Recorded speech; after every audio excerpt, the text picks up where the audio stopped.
What constitutes a human act? Hi, I'm Mike Mason. This is St. Joe Society podcast. The St. Joe Society is a Catholic lay apostolate devoted to help men order all things to Christ by growing strong in mind, body, and spirit. If you'd like to learn more about our work, you can check us out online at stjosephsociety.org. This is the Intro to Moral Theology, episode 14. All right, fellas. This is week 2 into this unit, and today we're going to talk about what's called the ethical constitution of the human act. Okay, we're going to try to answer the question, what constitutes a human act?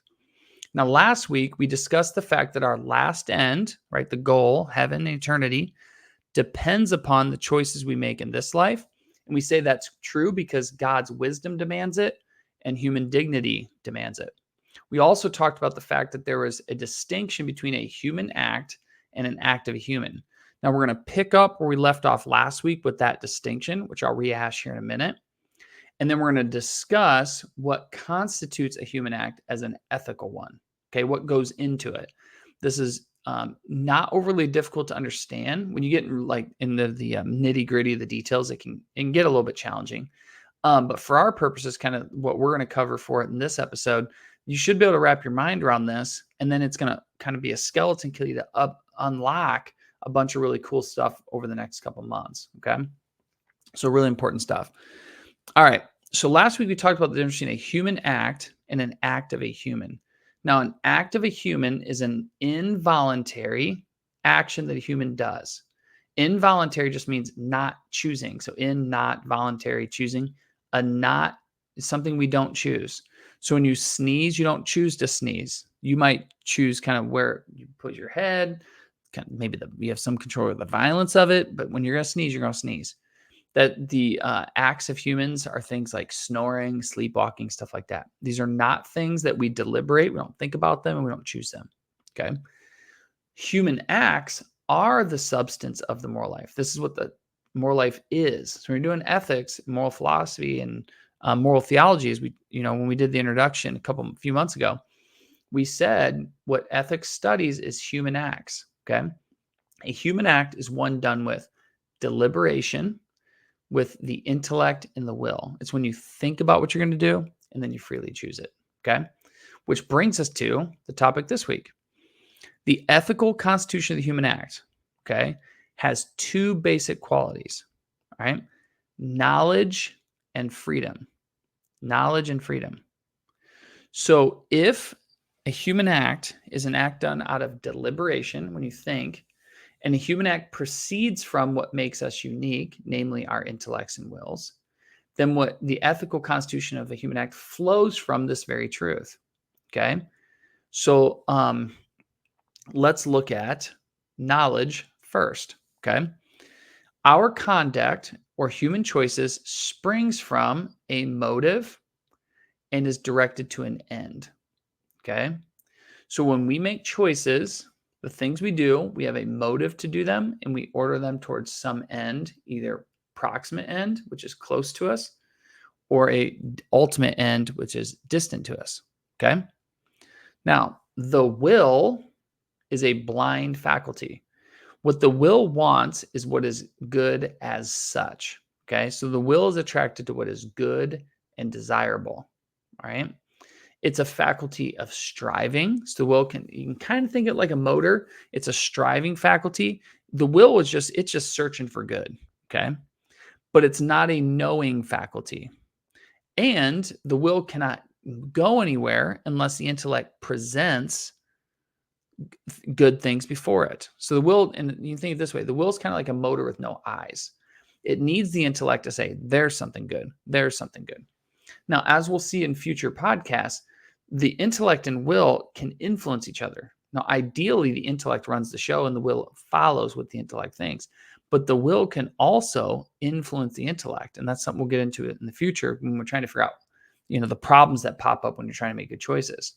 But for our sake now, we'll just keep it simple. The will is a blind faculty, one of striving, not knowing. The intellect's the one that proposes the good, and then the will tends towards it. Okay? Now, let's rehash what we said so far. An act is a human act only insofar as it is known. So you have to have knowledge for an act to be human. Any part or circumstance of an act that the doer does not advert to is not attributed to him. This is where ethics gets in the weeds. Okay. And we're not going to do that in an introduction. So I'm not going to get in the weeds during this introductory. But in the future, we'll return to it and kind of get in the more complicated parts of it. Because that part, you guys be ready as we go through this. Okay. A human act is a human act when it's known. If there's parts or accidental features of an act that are not known, they can't be attributed to that person. Okay. Let me give you an example of what I mean by that. Let's say a person steals money. So a guy goes in to rob a bank and he steals money. What he doesn't know is that the bags of money he's stealing are filled with monopoly money. Okay. Did he still, ethically speaking, commit theft? Yes. Okay. But you might say, well, yeah, but like there's no real money. Like he just took monopoly money. No, he didn't know that. He thought in his mind, there's money in that bank that I want, and he freely chose to do it, and he's doing something that's gravely immoral. The fact that the money was counterfeit and he didn't actually steal any money is irrelevant to the morality of what he chose to do. Okay? That's what that means. So what we are responsible is for what we know. Think about a sting operation with a police officer. When a police officer catches someone in a sting, what are they doing? They're, getting online and convincing some person to build a bomb or something like that. And then an undercover FBI agent or something is the bomb they're helping to build doesn't actually work. Well, the guy's still charged with terrorism. And you can't say, well, but the bomb didn't work. No, he thought about committing an act of terrorism. He freely chose to do it. And that's what he did. Okay. So when it comes to our knowledge of what we're doing is important. Okay. And we are responsible for what we know, even if our knowledge can be a little bit mistaken, as in the case I just gave. When we get into later, as you guys notice, the next 2 units coming up are on freedom and conscience. Conscience has to do with, and that's, we'll cover that. We'll spend a whole month on this, is what do we know about what it is we're doing? Okay, so we'll take a deep dive into this part, which brings us to the second part. So the intellect knows what you're doing. The will then acts freely. An act which comes from both knowledge and will is called a free act.